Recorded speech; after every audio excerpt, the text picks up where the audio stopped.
Interesting, Frank, we got two guys coming to us originally from Brazil, both making their WEC debut. We don't know a lot about them. They're both very talented. They all have a lot of experience, double-digit MMA record. What do you expect here? Both guys are evenly matched on the ground. Pequeno, though, you know, he's known for having a phenomenal guillotine. It's actually kind of legendary. In fact, you know, backstage, I kind of asked him to choke me to feel it, because growing up and watching this guy fight, we all heard about it. But Jose Aldo's an Andre Pedernera's black belt, which means he's no slouch whatsoever in the ground game. Alexandre Nogueira has his style listed as luta livre. What does that mean? That was kind of like the anti-jiu-jitsu guys back in the day in Brazil. Well, I guess it's anti-jiu-jitsu guys. It was guys that did the Brazilian jiu-jitsu, trained primarily with the gi. The luta livre guys, it was almost like two gang factions in Brazil back in the day. They did all the no-gi training, and they believed that the gi wasn't part of it. They didn't come from like the judo jiu-jitsu background that the jiu-jitsu guys came from. And so actually back in the day, they used to have some huge wars against the two groups. They'd have fights and stuff, and it was always luta livre versus jiu-jitsu. Now that pretty much is gone. Pretty much everybody trains. You know, Jose Pele was known as a luta livre guy. You know, like a lot of people familiar with Marco Ruas was a luta livre guy, and like Royce Gracie being a jiu-jitsu guy. That's two different camps. Well, right now, Jose Aldo on the black trunks really seems to be stalking Nogueira. And I don't know if Nogueira's trying to set up for that guillotine, but he's going to have to get close to him. But Aldo is just teeing off. Yeah, Pequeno's more comfortable taking it to the ground. I think here he sees the height difference. Again, you can see once again in a fight, reach really does have a factor. You have to have a good answer for it. And right now, it doesn't look like Alexandre Nogueira has a good answer for Jose Aldo's reach. Oh, wow. Big that was body a nice, shot. And that's left hook to the body. We all know hits the liver. That's the worst place you get hit in the body, I think, besides the solar plex.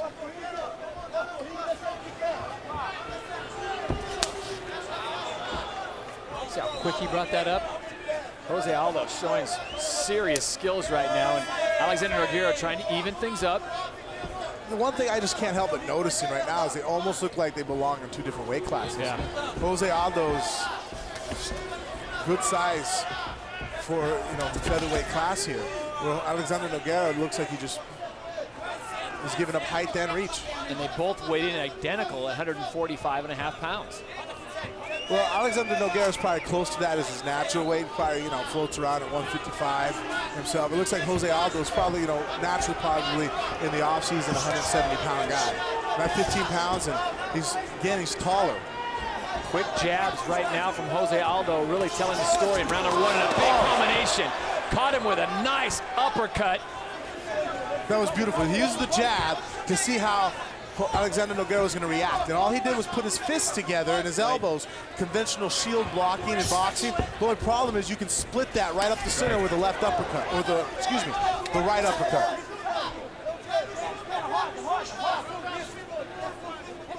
Portuguese commands being shouted in from the side of the cage. He's saying jab kick, jab kick. That's why Frank Mir gets paid the big money, speaks multiple languages. Just a few words. A few fighting words and a few words we can't talk about on air.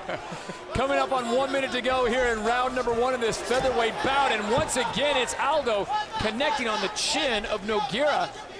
Boy, his speed, Frank, is amazing. Nogueira trying to get this thing to the ground. He has tasted enough leather. He has, and I wish I could have seen that angle, if that knee connected or not. That was a pretty quick, fast, ill-intended knee. Advantage here, though, even if it does go to the ground, 35 seconds is kind of a hard time to work with, short time. Jose Aldo's very impressive with the stand-up. I mean, I know we described him as an Andre Pedernera's as a black belt, but this guy is definitely well schooled in the stand-up art. He's throwing all kinds of phenomenal combinations. He's not just throwing 1-2, 1-2. I mean, he's throwing jab, cross, uppercut, hook, coming over the top with an overhand right. He's sitting there actually reading the defenses that Alexandre Nogueira is coming up with, and his next combination is tailored to defeat that defense. Under 10 seconds remaining here in round number one of this featherweight bout from Sacramento.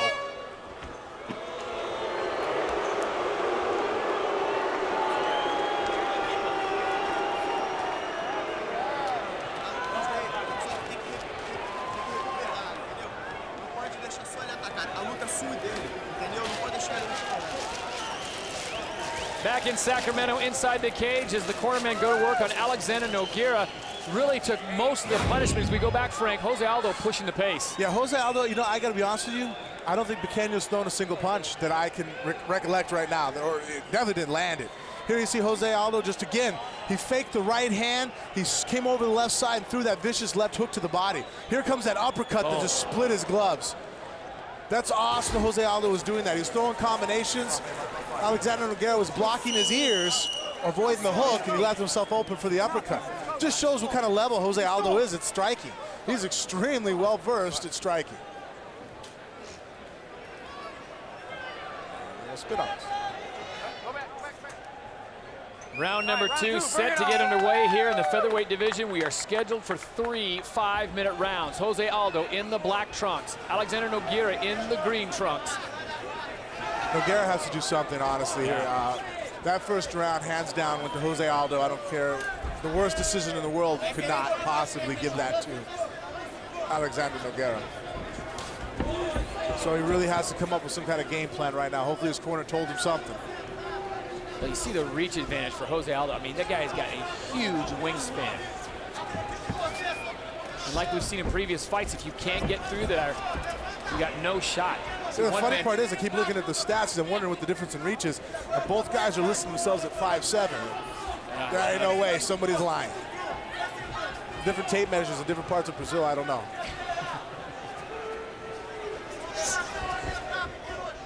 Jose Aldo is completely dominating this fight. Well, his speed and his striking, he's just got Nogueira just constantly guessing. Seems like he's Did you hear the body shot right there? Again, to the body spot. Trying to get it to the ground is Nogueira. Aldo having none of it. Nogueira there didn't look good. He didn't even throw a strike. He just dove right in on the leg. Okay. He's done this several times, but he just cannot get Aldo to the mat. Well, Aldo is very good at wrestling. You can see he used a kick out the first couple times, which when you're not wearing shoes, it's one of the easiest ways to get away from a single. You just basically put your hand on the guy's neck, turn around and kick your leg right through the grip. Because through the sweat and the fact the guy's not wearing a shoe, you see that? Yep. It's so hard to hold someone's leg when they just turn their knee to the mat and kick out. The only way to defend that now is on the next shot. If Alexandre Pequeño understands that, when he hooks the leg up, he has to control the quadricep. He has to spin his hand around and sit it down on top of his lead leg. Rest the shin across it.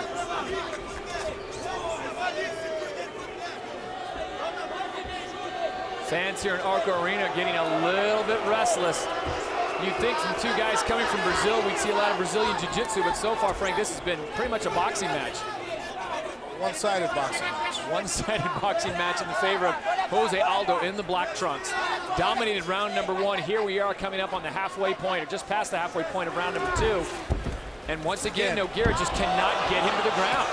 Oh, nice. Even from up top, he's connecting. That's beautiful.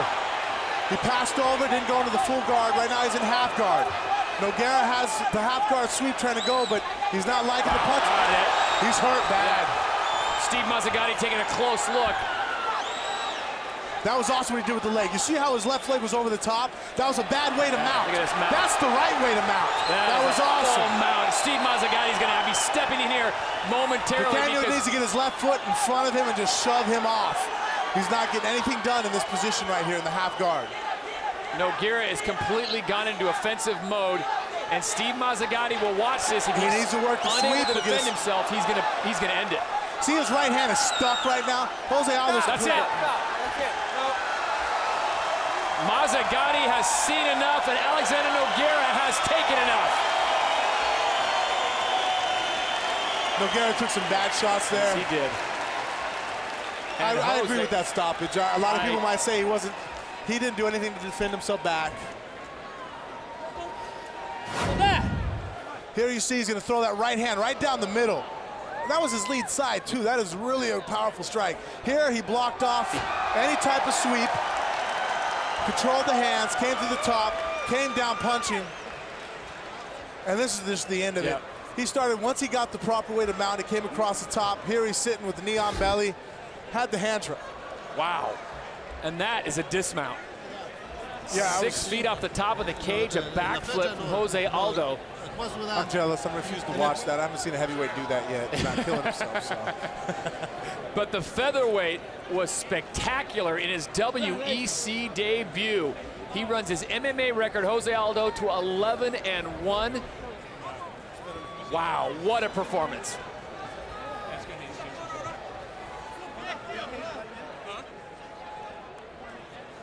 Back in Sacramento, California's Arco Arena, we are inside the cage at the conclusion of this featherweight bout. Jose Aldo gets the victory by stoppage. We go inside for the official results. Joe Martinez has those.